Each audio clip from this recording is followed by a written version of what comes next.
Hello everyone and welcome to Star Wars Month! Yeah, we are over halfway through Star Wars Month, and today we're taking a look at Knights of the Old Republic. Knights of the Old Republic, which came out in 2003, of course, developed by Bioware, and of course is a precursor to Star Wars The Old Republic, the MMO. Of course, this was where it all started for Bioware and the Star Wars franchise.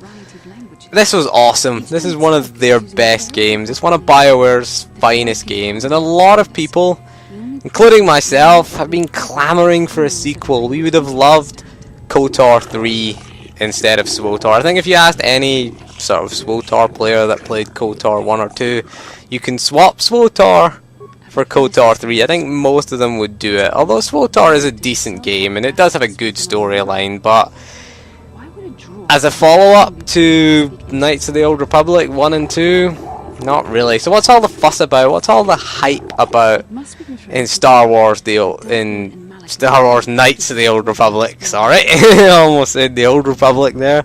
It's the same era, I guess, Old Republic era. So firstly, it is set 4,000 years before the rise of the Galactic Empire, which is episode 3 if you're keeping score.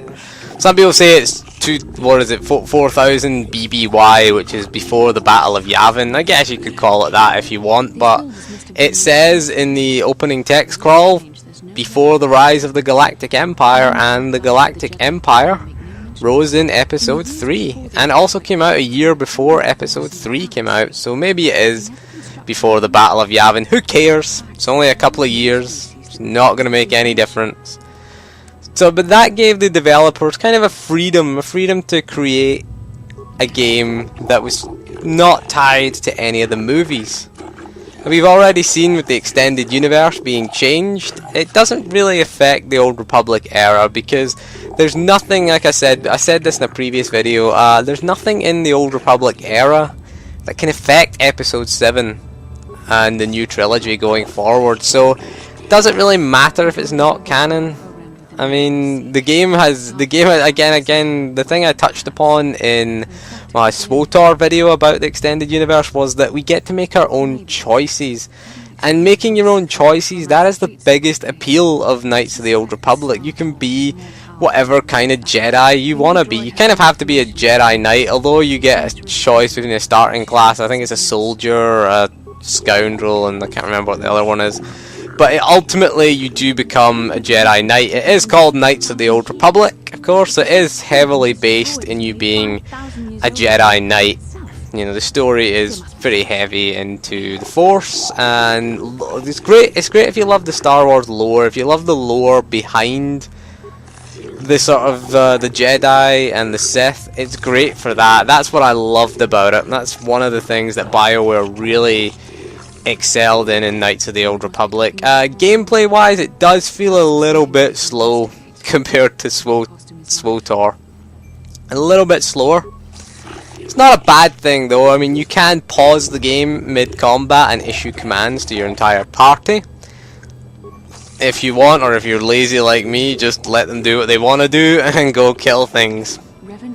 So yeah, I think that's one of the things that gets you when you come back to it after all these years, is that it is slower. It is a lot slower than SWTOR. SWTOR feels really fast because everything essentially happens in semi-real time in SWTOR, whereas KOTOR, you fill up a little bar full of your actions and the actions play out. But what you can do is you can pause the game midway through the action and you can issue orders to each one of your companions. You can use tab on the PC to cycle through your party. It's a three-player party. You get you get to pick which 2 companions you want to take with you. Very similar to the system that Mass Effect employed later on. Again, you got your ship, you got your crew on your ship. Each one of your crew members does have a story to tell. So it is. You can see your SWTOR and Mass Effect, you know, that was their kind of lineages here in Knights of the Old Republic.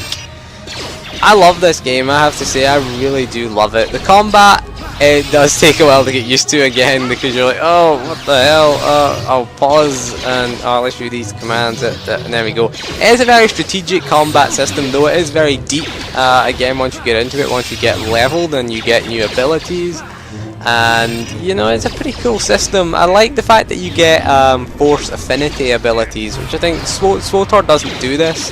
Basically, certain force abilities have their force cost either increased or decreased depending on your alignment. So if you're a dark-sided character, for example, and you try to use something like Cure, it costs more force because it's a light side power. Whereas if you are a light side character and you try to use Force Choke or Force Lightning, it costs more FP. FP was force points in this game.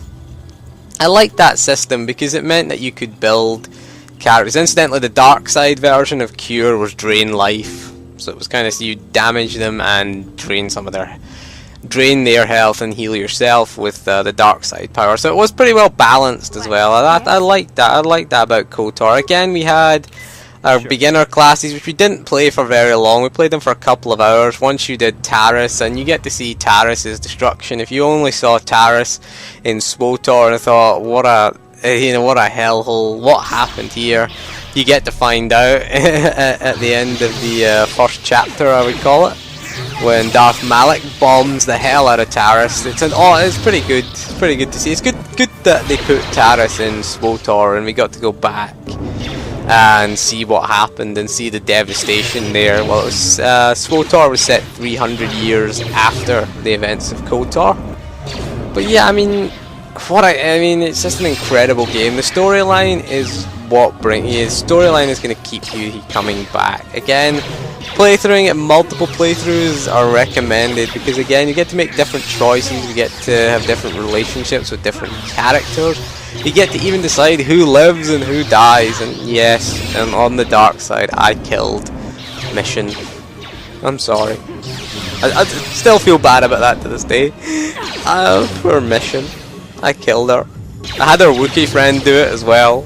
Oh, what a sick, evil bastard I was in KOTOR.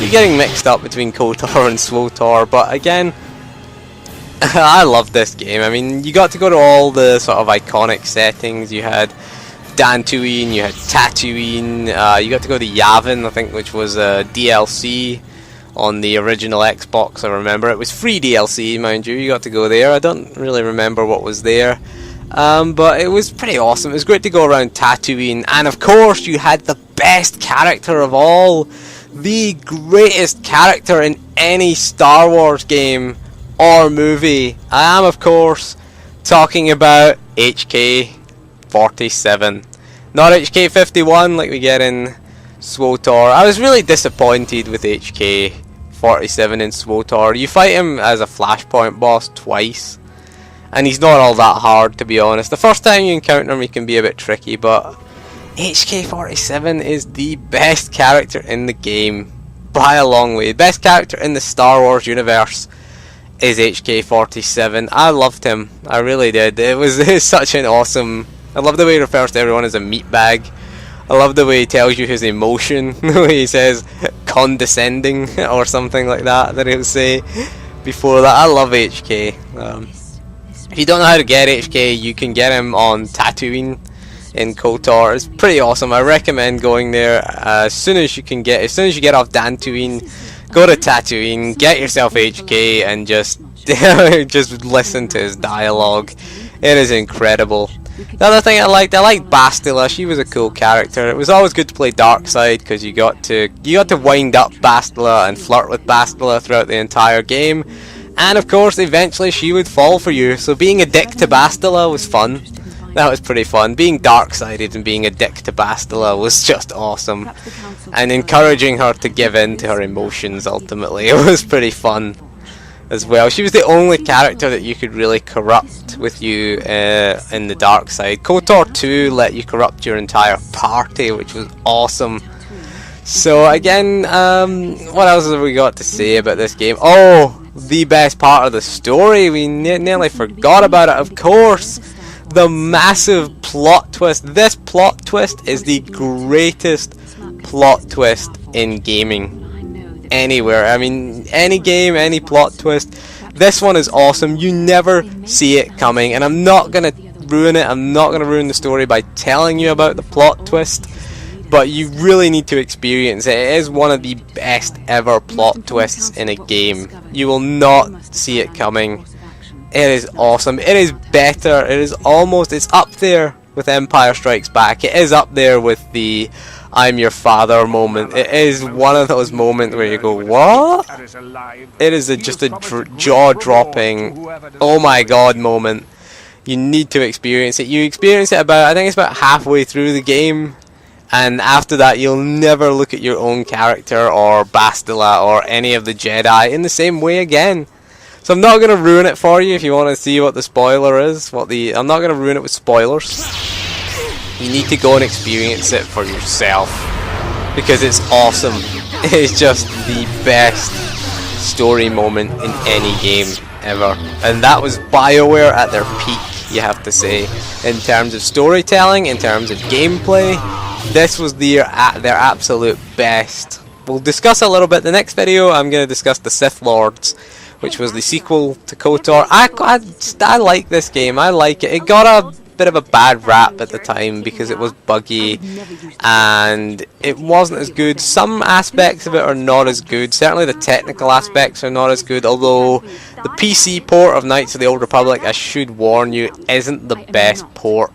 I preferred the Xbox port. It was much better with KOTOR. It was just there still was bugs in it to this day. They've never really fixed anything, which is a shame.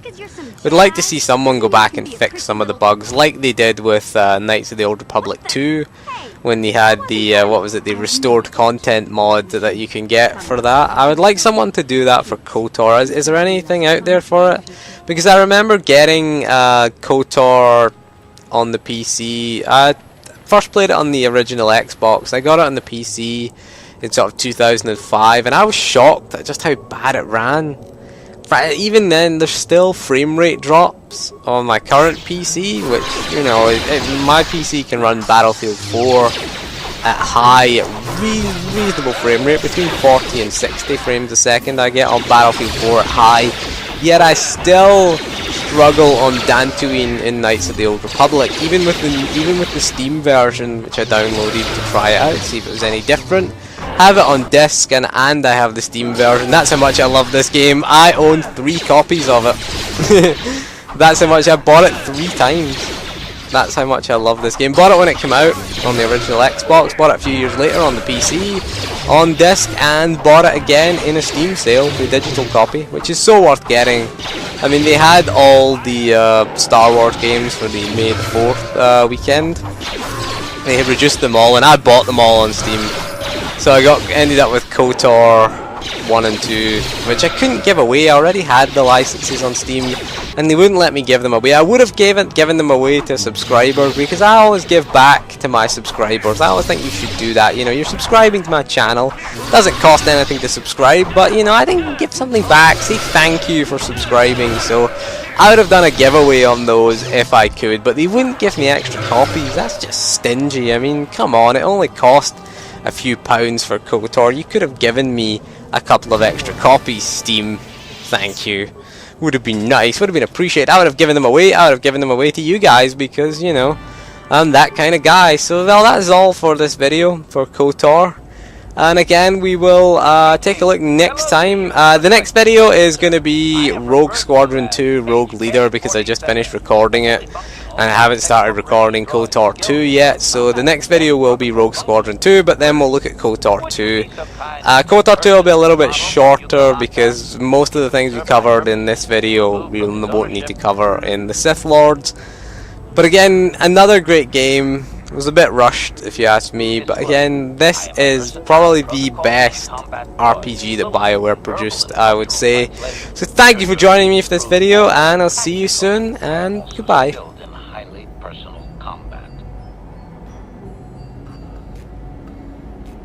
Disclosure. Finesse. Battle droids hold battlefields. I'm capable of eliminating a very specific type of target.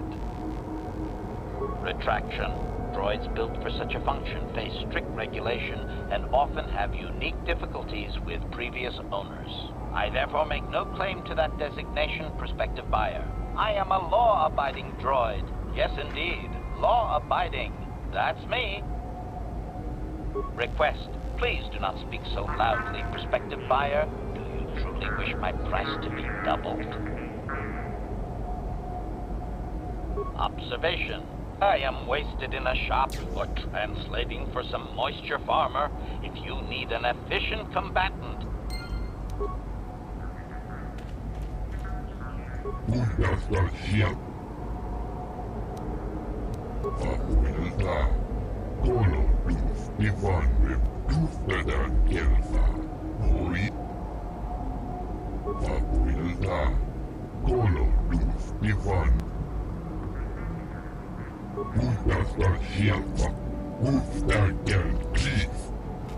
And if the unit proves even more uncooperative once we purchase it,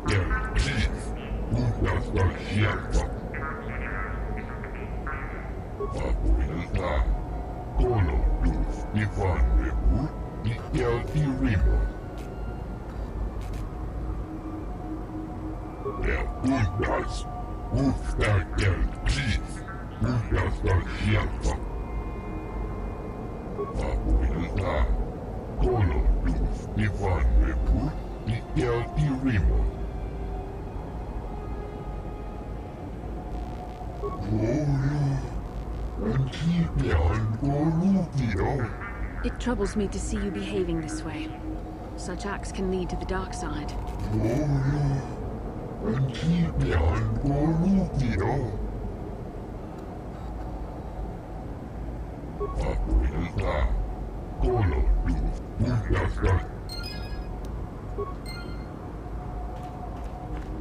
Statement. I see you have purchased me, Master. I find this a satisfactory arrangement. My restraining bolt will be deactivated when you take possession of me.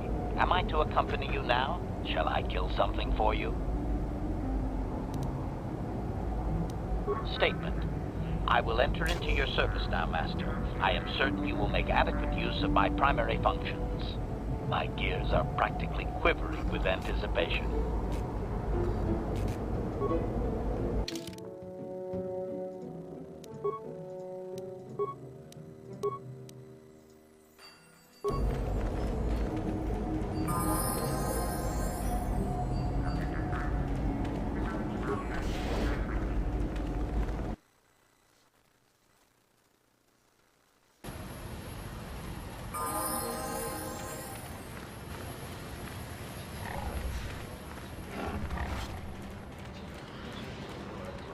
No one leaves Anchorhead without...